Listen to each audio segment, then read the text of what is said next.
নমস্কাৰ শ্ৰোতাসকল, আজি দৃষ্টিপাত অনুষ্ঠানত আপোনালোকক আদৰণি জনাইছোঁ। আজি আমাৰ সৈতে অসম চৰকাৰৰ মাননীয় শিক্ষামন্ত্ৰী মহোদয়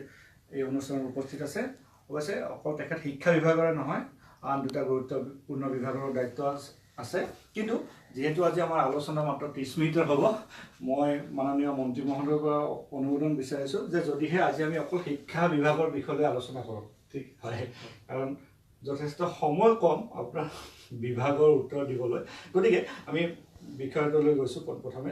মাননীয় মন্ত্ৰী মহোদয়, যদি আমি জানিব বিচাৰোঁ আপোনাৰ অধীনত শিক্ষা বিভাগে লাভ কৰা প্ৰধান 3টা সফলতা কি, আপুনি কিদৰে দাঙি ধৰিব? যিকোনো বিভাগ এটাৰে যদি মূল্যায়ন কৰিবলগীয়া হয়, বিশেষকৈ শিক্ষা বিভাগত কেনেকুৱা শিক্ষা বিভাগটো চলিছে, শিক্ষা বিভাগটোৰ কেনেকুৱা উন্নয়ন হৈছে, সেই মূল্যায়ন কৰিবৰ বাবে আমি এটা গুণোৎসৱ বুলি ব্যৱস্থা আমি প্ৰৱৰ্তন কৰিছোঁ। 2017 চনৰ পৰা সেই চলি আছে। এই গুণোৎসৱৰ মাধ্যমেৰে আমি আমাৰ শিক্ষা জগতখনৰ সম্পৰ্কে এটা সাম্য আমি এটা তথ্য পাব পাৰোঁ। আৰু যদি মই কওঁ যে শিক্ষা জগতখন কেনেকুৱা চলিছে, যেনেকৈ এটা এজন ছাত্ৰই ভালকৈ পঢ়া শুনা কৰিছে নে তেওঁৰ পৰীক্ষাৰ ফলাফলত এটা প্ৰতিফলিত হয়, ঠিক তেনেদৰে শিক্ষা ব্যৱস্থাটোৰ এটা পৰীক্ষা বুলি ক'ব লাগিব গুণোৎসৱ। আমাৰ যিটো শিক্ষা ব্যৱস্থাত বিভিন্ন আমাৰ যিবোৰ স্কুল আছে, আমাৰ বিদ্যালয় আছে, এই বিদ্যালয়সমূহৰ সম্পৰ্কে আমি কিছু গ্ৰেডিং কৰোঁ। যেনেকৈ পৰীক্ষাত A গ্ৰেড, A+ হয়, এনেকৈ হয়। তে এইবাৰ আগৰ বৰ্ষতকৈ আমাৰ A গ্ৰেড পোৱা যিটো আমাৰ সংখ্যা হৈছে, এইটো হৈছে 6024খন স্কুল যোনে A+ পাইছে। A পোৱা হৈছে 14488খন, B পোৱা হৈছে 14056খন, C পোৱা হৈছে 8748খন আৰু D পোৱা হৈছে 5272খন। এই সংখ্যাটো যদি আমি ইয়াৰ আগৰ বছৰৰ সংখ্যাতকৈ দেখোঁ, তেতিয়াহ'লে আমি দুটা খুব গুৰুত্বপূৰ্ণ কথা দেখোঁ। এটা হৈছে যে যিবোৰ D আৰু C পোৱা আছিল সেইবোৰৰ সংখ্যা কমিছে, আৰু A+ আৰু A পোৱা আৰু B পোৱা যিবোৰ বিদ্যালয় আছিল সেই বিদ্যালয়বোৰৰ সংখ্যা বাঢ়িছে। গতিকে মইতো ভাবোঁ যে এই যে আমি যে এটা গুণোৎসৱৰ সময়ত আমি A+ বা এই ক্ষেত্ৰলৈকে আমি যিবোৰ বিদ্যালয়ক লৈ যাব পাৰিছোঁ, এটা সফলতা। ইয়াৰ উপৰি মই অনুভৱ কৰোঁ যে আমি ছাত্ৰ ছাত্ৰীসকলক বিনামূলীয়া পাঠ্যপুথি, তেখেতসকলক আমি ইউনিফৰ্ম, তেখেতসকলৰ বিভিন্ন ক্ষেত্ৰত যেনেকৈ আপুনি জানে যে আজি আমি হায়াৰ ছেকেণ্ডেৰীৰ পৰা পোষ্ট গ্ৰেজুৱেশ্যনলৈকে ল'ৰা ছোৱালীবোৰক যিবোৰৰ মাক দেউতাক আৰ্থিকভাৱে দুৰ্বল, তেখেতসকলক আমি বিনামূলীয়া তেখেতৰ নামভৰ্তি কৰাৰ সুযোগ দিছোঁ, তেখেতসকলক ফিজবিলাকৰ পৰা ৱেইভ কৰি দিছোঁ। মই ভাবোঁ যে এই চৰকাৰখনৰ এইটো এটা ডাঙৰ পদক্ষেপ। ইয়াৰ উপৰি আমাৰ সময়মতে পৰীক্ষা অনুষ্ঠিত কৰা, কিয়নো আগতে এটা সদায় অভিযোগ উঠিছিল যে আমাৰ ছেবাই হওক বা আছাম হায়াৰ ছেকেণ্ডেৰী বৰ্ডৰ পৰীক্ষাবোৰে হওক, এইবোৰ সময়মতে ফলাফলবোৰ প্ৰকাশ নাপাইছিলে। সেইকাৰণে আমাৰ যিসকল কৃতিমান ছাত্ৰ ছাত্ৰী, যিসকলে বাহিৰৰ ভাল ইউনিভাৰ্চিটিলৈ পঢ়িব যাব খুজিছিল, তেওঁলোকে এই ফলাফলবোৰ দেৰিকৈ পোৱাৰ বাবে সেইবোৰত নামভৰ্তি কৰিবলৈ সুযোগ নাপাইছিলে। মই ভাবোঁ যে এই দুটা বছৰত আমি এই ক্ষেত্ৰত আমি যথেষ্ট সফলতা পাবলৈ সক্ষম হৈছোঁ। আৰু এইটো মই এটা ভাবোঁ যে শিক্ষা জগতখনলৈ এটা মই কৃতিত্ব বুলি কোৱাটো ঠিক নহ'ব, কিন্তু মই ভাবোঁ যে এইটো এটা ভাল পদক্ষেপ। আমাৰ ছ'চিয়েল মিডিয়াত মানে ফেচবুক আৰু টুইটাৰত আপোনাৰ মানে যথেষ্ট প্ৰশ্ন আহিছে। মই কেইটামান প্ৰশ্ন লৈছোঁ। আৰিফে সুধিছে, তেওঁ জানিব বিচাৰিছে যে এইটো 11,000 ষ্টেট পুল টিচাৰ যে আছে, যেতিয়ালৈকে 2017 চনৰ পৰা ফিক্স পেড কাম কৰি আছে, তেওঁলোকৰ ভৱিষ্যত বা তেওঁলোকৰ কি চিন্তা চৰ্চা কৰিছে? চাওক, নিযুক্তিৰ যিটো পদ্ধতি,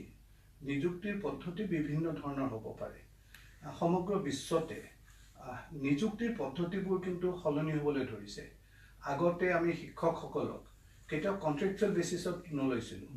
তেখেতসকলক চৰকাৰী চাকৰি, তেখেতসকলে চাকৰি লয়, চাকৰি পোৱাৰ পিছত তেখেতসকলে তেতিয়া 58 বছৰ বয়স আছিলে, 58 বছৰলৈ তেখেতসকলে চাকৰি কৰিছিলে। পৰৱৰ্তী সময়ত এই চিন্তাধাৰাটো অন্য ঠাইৰ দৰে, বিশেষকৈ উন্নত ৰাষ্ট্ৰসমূহৰ দৰে এতিয়া বস্তুটো আহিছে কন্ট্ৰেকচুৱেল তাৰমানে এটা নিৰ্দিষ্ট সময়ৰ কাৰণে বা নিৰ্দিষ্ট বিষয়ৰ বাবে যেনেকৈ আপুনি জানে যে অপাৰেশ্যন ব্লেকবোৰ্ড আছিল এটা অপাৰেশ্যন ব্লেকবোৰ্ডৰ আণ্ডাৰত চৰকাৰে চিন্তা কৰিছিল যে এইখিনি ক্ষেত্ৰত আমি এইভাৱে এই এটা অপাৰেশ্যন মানে এটা প্ৰগ্ৰাম চলোৱাৰ প্ৰয়োজন আছে এটা সময়সীমালৈকে চলালে পৰৱৰ্তী সময়ত কেন্দ্ৰীয় চৰকাৰ হৈ আমি অসমতো চলাইছিলোঁ বহুতো শিক্ষকসকলক আমি নিযুক্তি দিছিলোঁ কিন্তু মই ভাবোঁ যে আমাৰ সকলোৰে মাজত সেই পুৰণি পদ্ধতিত যে মানে এবাৰ চাকৰিত সোমালোঁ 58 বছৰত মই ৰিটায়াৰ কৰিলোঁ এই যিটো নিযুক্তিৰ প্ৰক্ৰিয়া এই নিযুক্তিৰ প্ৰক্ৰিয়াটোত আসক্তি থাকি গ'ল ফলত সকলোৱে এটা যিকোনো বস্তুতে মই দেখিছোঁ যে এনেকুৱা হৈছে কাৰোবাক আমি কন্ট্ৰেকচুৱেল বেচিছত লৈছোঁ তেওঁ সোমোৱাৰ দিনাখনেই জানে যে তেওঁক এটা নিৰ্দিষ্ট সময়ৰ কাৰণে নিৰ্দিষ্ট মাননি দি তেখেতক এই চাকৰিটো দিয়া হৈছে কাৰোবাৰ যদি সেই ক্ষেত্ৰত তেখেতে অনুভৱ কৰে যে সেই চাকৰিটোৰ সেই যিখিনি পইচা সেই পইচাখিনি তেওঁৰ কাৰণে যথেষ্ট নহয় তেওঁ অন্য চাকৰি ল'ব পাৰে তেখেতসকলে গোটেইখিনি জানি বুজি তেখেতে এটা চাকৰি লৈ তাৰপিছত তেওঁলোক লাগি যায় নিয়মীয়াকৰণ মোক ৰেগুলাৰাইজ কৰক এই ক্ষেত্ৰত আমি যিখিনি চৰকাৰে যিখিনি পাৰোঁ আমি সেইখিনি কৰিবলৈ চেষ্টা কৰি আছোঁ এইটো নহয় যে আমি তেখেতসকলৰ কথা নুবুজো বা তেখেতসকলক আমি কিবা ক্ষেত্ৰত ডিপ্ৰাইভ কৰিব খোজোঁ কিন্তু চৰকাৰো কিছু আমাৰ বিত্তীয় ফালৰ পৰাই হওক বা অন্যান্য ক্ষেত্ৰত আমাৰো কিছু বাধ্যবাধকতা আছে কিছু আমাৰ সীমাবদ্ধতা আছে গতিকে তাৰ মাজতে আমি প্ৰক্ৰিয়াটো জাৰি ৰাখিছোঁ বহুতো স্কুল নতুনকৈ আগতে কিয়নো আমাৰ আৰু এটা প্ৰশ্ন মই নাজানো আপোনালোকক সুধিছে নে নাই সেইটো হৈছে ভেঞ্চাৰ স্কুল মানে শিক্ষামন্ত্ৰী হিচাপে মই কেতিয়াবা ধেমালি কৰি কওঁ যে শিক্ষামন্ত্ৰী হিচাপে মোক বহুতে যে আপোনাৰ দায়িত্ব কি মই কওঁ যে মইতো অনুভৱ কৰোঁ যে শিক্ষাৰ ক্ষেত্ৰখনক আগবঢ়াই নিয়া কিন্তু বহুতে মানে ভাবে যে শিক্ষামন্ত্ৰীৰ দায়িত্ব হৈছে চাকৰি দিয়া শিক্ষকসকলৰ চাকৰি দিয়ক আপুনি যদি মই ছ'চিয়েল মিডিয়াত আপুনি ছ'চিয়েল মিডিয়াৰ কথা কৈছে আপুনি যদি মোৰ ছ'চিয়েল মিডিয়াৰ পেজটোত যায় মই যদি হায়াৰ ছেকেণ্ডেৰী স্কুলৰ কোনোবা এগৰাকীয়ে কৃতিত্ব লাভ কৰাৰ কাৰণে তেওঁ যদি এটা অভিনন্দন জনাই মই এটা পষ্টটো কৰিছোঁ আপুনি কমেণ্ট ছেকশ্যনত দেখিব সেই অভিনন্দনলৈ কোনো কথা নাই তাত খালি কথা আমাৰ অমুকৰ এইটো কেতিয়া হ'ব আমাৰ বেতনখিনি কি কৰিব নিঃসন্দেহে মই এইটো অনুভৱ কৰোঁ যে তেখেতসকলেও এইটো এটা ফৰাম পাইছে যিটো ক্ষেত্ৰত মোক জনাবৰ কাৰণে এটা ফৰাম পাইছে আই টেক ইট ভেৰি পজিটিভলি কিন্তু মই লগতে এইটোও কওঁ যে শিক্ষামন্ত্ৰী হিচাপে মোৰ মূল দায়িত্বটো হৈছে যে আমাৰ শিক্ষা ব্যৱস্থা যিটো আছে এই শিক্ষা ব্যৱস্থাটো কেনেকৈ আৰু আগবঢ়াই নিব পাৰি আৰু তাৰ মাধ্যমে আমি শিক্ষকসকলক অৱহেলা কৰি বা শিক্ষকসকলৰ অবিহনে শিক্ষা ব্যৱস্থাটো হ'ব নোৱাৰে গাড়ী এখনৰ যদি গাড়ী চালকজন নাথাকে তেতিয়াহ'লে গাড়ীখন চলিব নোৱাৰে গতিকে শিক্ষকসকলৰ যিখিনি সমস্যা আছে সেই সমস্যাবোৰ আমি যিমানখিনি পাৰোঁ আমি সেইখিনি নাইকিয়া কৰিবলৈ প্ৰচেষ্টা কৰি আছোঁ কিন্তু এভুকতে কল নপকে মই এটা বছৰ হৈছে শিক্ষামন্ত্ৰী এটা বছৰতে এই বিগত 70 বছৰৰ গোটেইখিনি বিষয় মই এই 12 মাহতে মই শেষ কৰিব পৰা নাই কিন্তু মই প্ৰচেষ্টা কৰি আছোঁ আপুনি পজিটিভ দিশত আগবাঢ়িছে চেষ্টা কৰিছোঁ আমাৰ এটা ফোন আহিছে আমি ফোনটো লৈছোঁ হেল্ল' হয় আপুনি পৰিচয় দিয়ক আৰু অতি চমুকৈ ছাৰক প্ৰশ্নটো সোধক নমস্কাৰ হয় কওক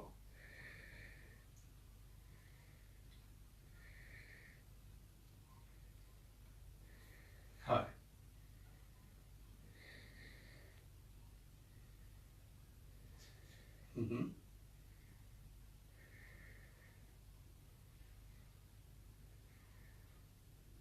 এতিয়াও আছে এইটো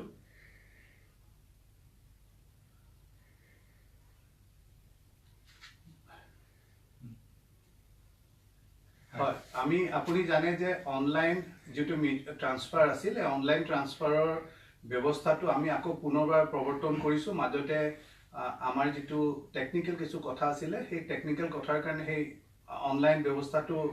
আমাৰ বন্ধ হৈছিলে কিন্তু এইটো আমি পুনৰবাৰ আৰম্ভ কৰিছোঁ আৰু মাজতে 2টা মাহ আমাৰ নিৰ্বাচনৰ বাবে আমি মডেল কোড অফ কণ্ডাক্টৰ বাবে আমি কোনো ধৰণৰ তেনেকুৱা ধৰণৰ সিদ্ধান্ত ল'ব পৰা নাই বা আমি তেনেকুৱা সিদ্ধান্ত দিব পৰা নাই কিন্তু যিখিনি মানুহে অনলাইন নাথাকোঁতে অফলাইনত কৰিছিলে তেখেতসকলৰ প্ৰায় 2000তকৈ অধিক মানুহৰ যিখিনি তেওঁলোকৰ সিদ্ধান্ত ল'ব লাগে সিদ্ধান্তখিনি লৈ মই মোৰ ফালৰ পৰা আগবঢ়াই দিছোঁ কিছু কিছু অৰ্ডাৰো এতিয়া ইছ্যু হৈ আছে আৰু মই ভাবোঁ যে এই ক্ষেত্ৰত অনলাইনৰ ক্ষেত্ৰত আমি সিদ্ধান্ত খুব কম সময়ৰ ভিতৰতে ল'ব পাৰিম মই শ্ৰোতাগৰাকীৰ সৈতে আন এক বিষয়ে সংযুক্ত কৰিব বিচাৰিছোঁ যে যিসকল মহিলা শিক্ষয়িত্ৰী আছে তেওঁলোকৰ বিভিন্ন বিষয়ত এই বিষয়টো উত্থাপিত হৈছে বিভিন্ন সময়ত যে তেওঁলোকক যথাসম্ভৱ ঘৰৰ কাষতে নিযুক্তি দিলে ভাল হয় নিৰাপত্তাজনিত দিশত এই দিশটোত আপুনি কিদৰে চিন্তা চৰ্চা কৰিছে চাওক এতিয়া মই তেখেতসকলক যদি এটা প্ৰশ্ন কৰোঁ তেখেতসকলে কিন্তু সেই প্ৰশ্নৰ উত্তৰ দিব নোৱাৰে আৰু এগৰাকী মহিলা প্ৰাৰ্থী শিৱসাগৰৰ মহিলা প্ৰাৰ্থীত উদাহৰণস্বৰূপে কৈছোঁ মই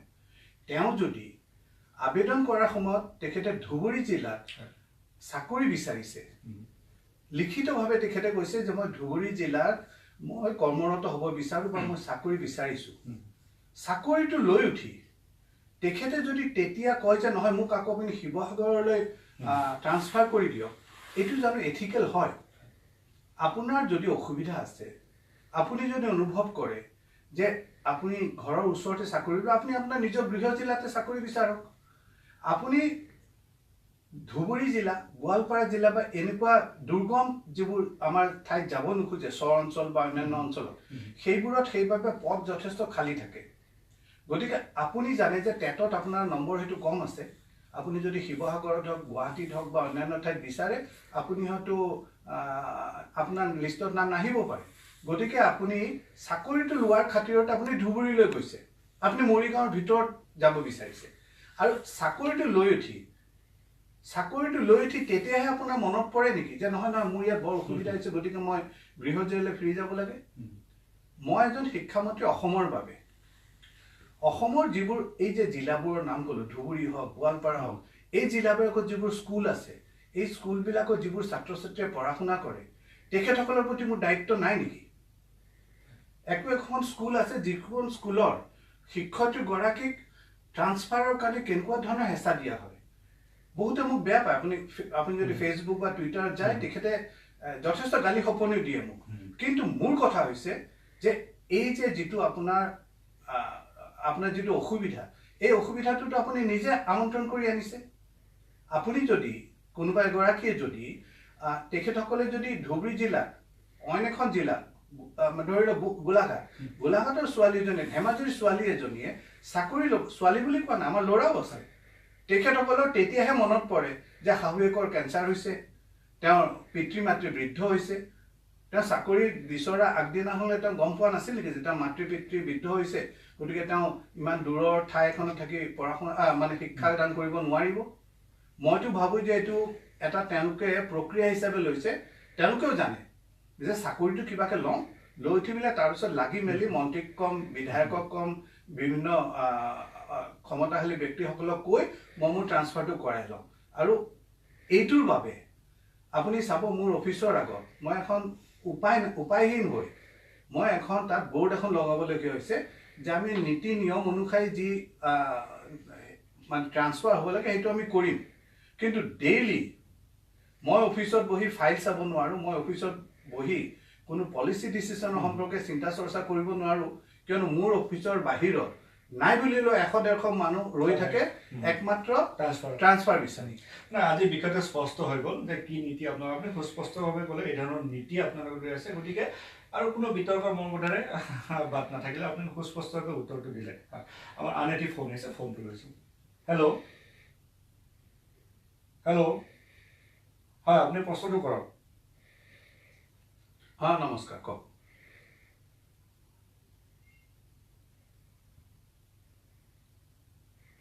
হয়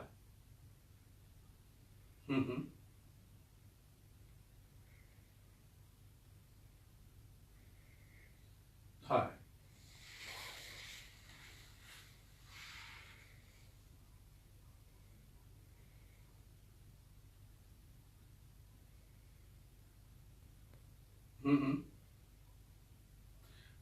চাওক আমি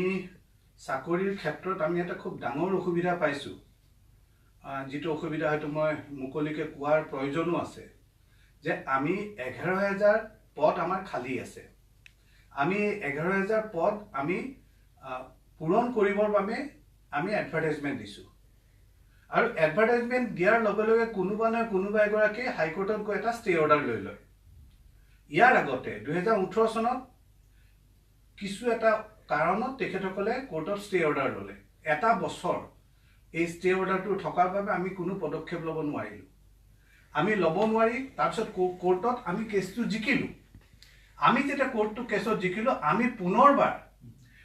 যেতিয়া আমি আকৌ এডভাৰটাইজমেণ্ট কৰিলোঁ তেতিয়া আকৌ কোনোবাই গৈ পেলাই কোৰ্টত এতিয়া ষ্টে লৈ লৈছে এতিয়া আপুনি মোক কওক যে কোৰ্টে যেতিয়া এটা বিষয় এটা ষ্টে দি থৈছে আমাৰো সাংঘাতিক অসুবিধা হৈছে কিয়নো এফালে আমি যিসকল আমাৰ উত্তীৰ্ণ প্ৰাৰ্থী যিসকল উত্তীৰ্ণ হৈ থৈছে টেটত তেখেতসকলক আমি এই পদসমূহত আমি দিব পাৰোঁ তেখেতসকলে যোগ্যতা পাইছে তেখেতসকলে বহুতে আমি যিটো এলিমেণ্টাৰী এডুকেশ্যনৰ ডিপ্ল'মা সেই ডিপ্ল'মাটো আজিকালি কৰিছে তেখেতসকলৰ যোগ্য কিন্তু আমাৰ ক্ষেত্ৰত ডাঙৰ অসুবিধাটো হৈছে যে এই যিসকল প্ৰাৰ্থীসকলৰ মাজৰ কিছুমানৰে আকুৰগুজ তেখেতসকলৰ মনোভাৱৰ কাৰণে মই ক'লোৱে 2টা বছৰ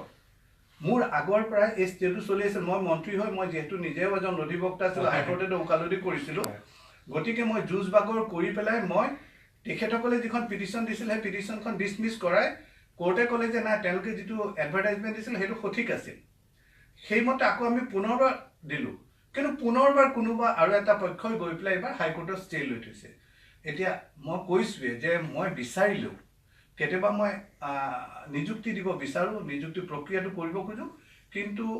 এখেতে কোৱা কথাটো মই খুব অনুভৱ কৰোঁ যে 2012ত আমাৰ প্ৰথম টেট পৰীক্ষা হৈছিলে 2012ৰ পিছত তেখেতসকলৰ 7 বছৰৰ ভেলিডিটি থাকে তেখেতসকলৰ ভেলিডিটিটো এতিয়া অলৰেডি অভাৰ হ'বলৈ হ'ল নে হ'ল উপায় গতিকে আমি পৰৱৰ্তী টেট পৰীক্ষা পাতিবলৈ আমি লৈছোঁ যিসকল উত্তীৰ্ণ হৈছিল যিখিনিয়ে চাকৰি পালে তেওঁলোকতো সুখী তেওঁলোকে এতিয়া অন্য কথা লাগিছে এতিয়া তেওঁলোকৰ বিভিন্ন অন্য ক্ষেত্ৰত তেখেতসকলে মানে তেখেতসকলৰ নিয়মীয়াকৰণ কেতিয়া হ'ব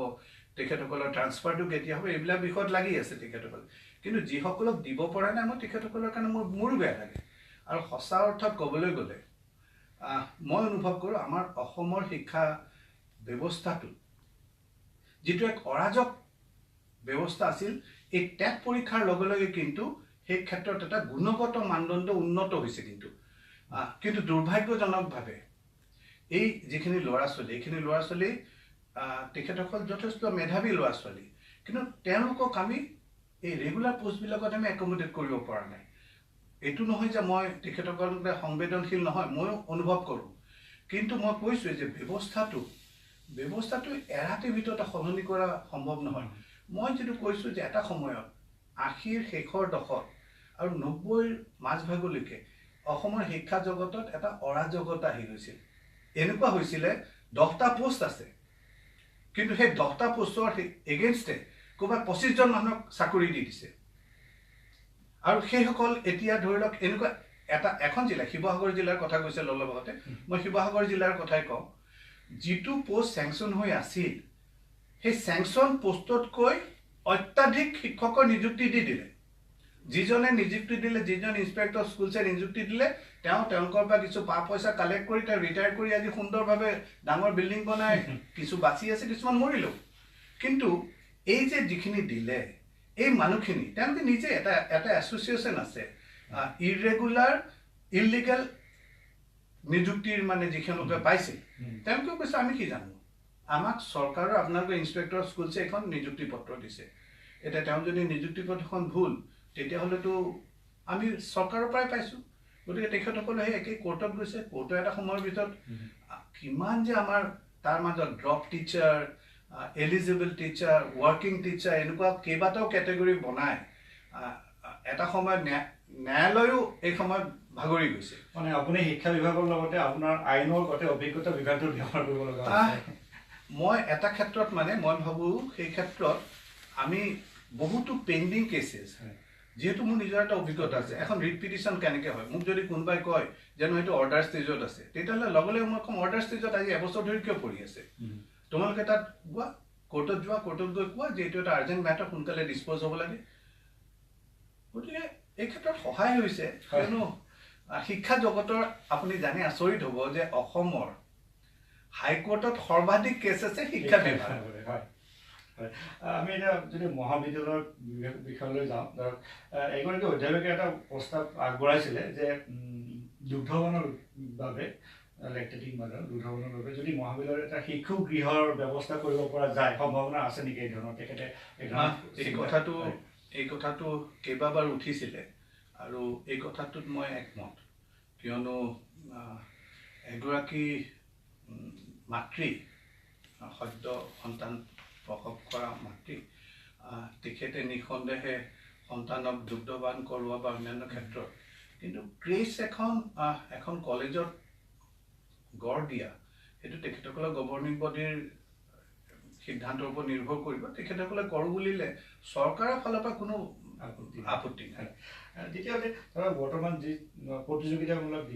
যুগ চলিছে ধৰক কনভেনশ্যনেল BA পঢ়িলে BSc পঢ়িলে ভাল বাৰু সেইবোৰ পঢ়িব পাৰি কিন্তু ধৰক প্ৰফেশ্যনেল কোৰ্চ আৰম্ভ কৰা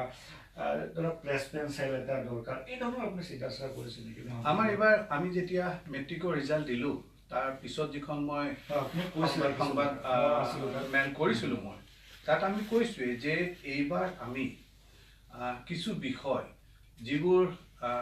ব্যক্তিগত বিষয় এই ব্যক্তিগত বিষয়বোৰ আমি 9-10ৰ পৰা ল'ৰা ছোৱালীক পঢ়ুৱাম আৰু 10-11ৰ পিছত কিয়নো সাধাৰণতে 9-10ত 10 যেতিয়া মেট্ৰিক পাছ কৰে ল'ৰাজনৰ বয়স 16 বছৰ হৈ থাকে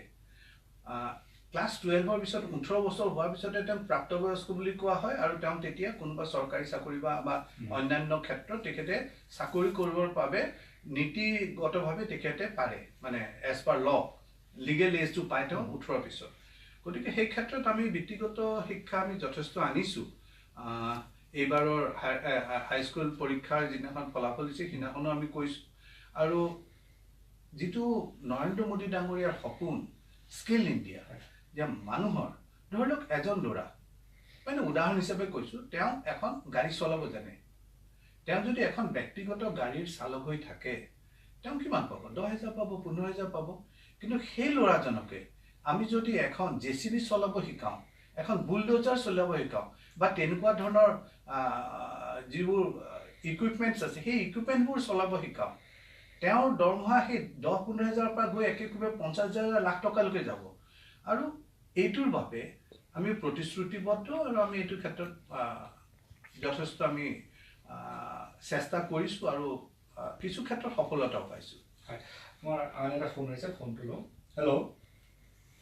হেল্ল' হেল্ল' হয় নমস্কাৰ